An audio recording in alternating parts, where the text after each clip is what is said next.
Hello, everybody. Scott Golden here with Golden Opportunities Coaching. Welcome to those of you who are new. Welcome back to those of you who are seasoned veterans of what we're doing around here. Help me get to 500 subscribers by the end of 2020. That'd be awesome. Please subscribe if you haven't already. Share this with friends, family, if you could. Toxic people during the holidays, certainly a issue. And so we're going to run through a few ideas of signs you may be dealing with toxic people during the holiday season. There are 8 signs from that.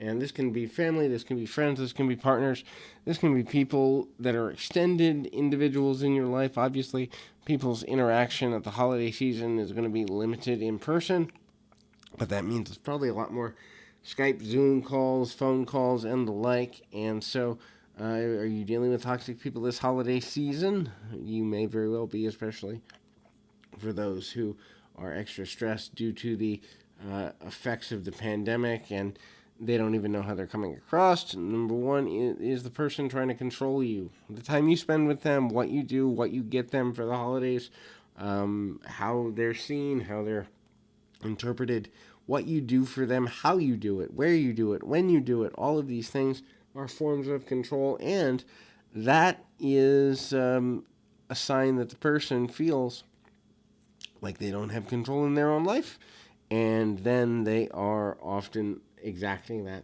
out upon people. They feel they can get away with it because they see them as weaker, or they see them as apologetic, or whatever the case may be. So if you're dealing with a toxic person, you're dealing at core with a controlling person. Second thing is they don't listen to your boundaries. So you might say, I'm not willing to go to visit you because of the pandemic. And they may say, oh, you're being paranoid, or oh, you're so hurtful, or oh, it's a hoax, or whatever the heck may be going on. Regardless of their beliefs about the pandemic, you have a right to your beliefs. Regardless of their beliefs about the holidays, you have a right to your beliefs. And the difference of a non-toxic and a toxic situation is listening, accepting, and finding common ground. And so a toxic person has no interest in listening to anyone except a person who agrees with their opinion. And so they will move into number 3, be very likely to manipulate emotionally.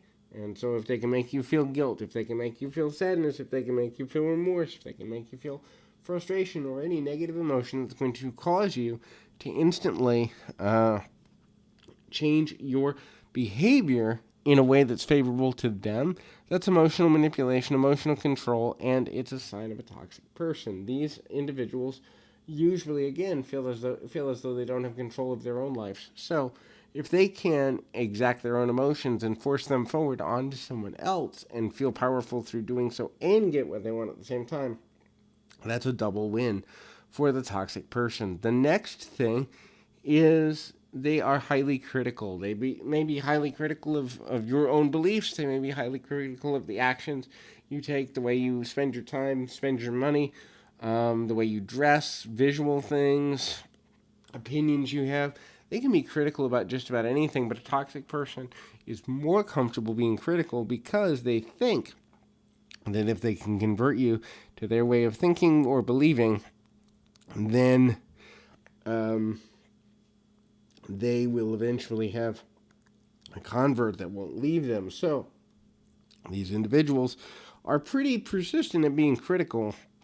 And if they wear a person down into submission, then they can mold that person into the type of individual they want to be around and never have challenges. And a lot of people who are leaders who are manipulative use this tactic to almost create a cult-like environment around themselves where they're critical, their will is broken, and then they submit, and then they're not challenged. That core critical person is no longer challenged in the future. The next is they will insult. A person insulted wants to conform. A person insulted wants to find favor. A person insulted wants to find acceptance and value. And so if you constantly are insulted, you're going to do one of two things. You're either going to walk away and they're going to insult you harder so that you turn around and double back, or you're going to conform out of wanting the disagreement and the insults to end. Either way, this person gains control. Either they forced you away and they can say good riddance, and then play the victim. Or the toxic person can convince you to change how you behave, how you think and feel, thereby getting what they wanted in the first place. The next concept here, and I've got three more, but this one is over venting. Look, we all have bad days. We all have bad uh, series in life, and certainly I have friends and people that matter to me who are struggling with COVID. They're struggling with being out of work or having their work reduced. They're struggling with how they're going to pay their bills. And venting is appropriate. However, overventing is not. So a toxic person is always going to turn a conversation or interaction into a reason to vent and complain. I can combine these two together, and they're going to be very, very negative. They're always going to find a thing to be critical of. They're always going to find something to complain about, something to share that's not really uplifting to the conversation. No, we don't all need to be a box of fluffy ducks and rainbow unicorns, but at the same time, everyone, certainly at this time in history, world history, is dealing with stress in one way or another, and so finding the balance between venting and sharing and bringing positivity is more essential, I would say, than ever before in human history, at least modern human history of the last 100 years. And so when people are unwilling or unable to do that, then they are most likely a toxic person. The final thing is there's no real apology behind anything they do. And so what happens is we get into fake apologies. Yeah, I'm sorry. I'm sorry you feel that way. Or I'm sorry that I couldn't be everything you wanted. And again, it's a turnaround into making it about them again.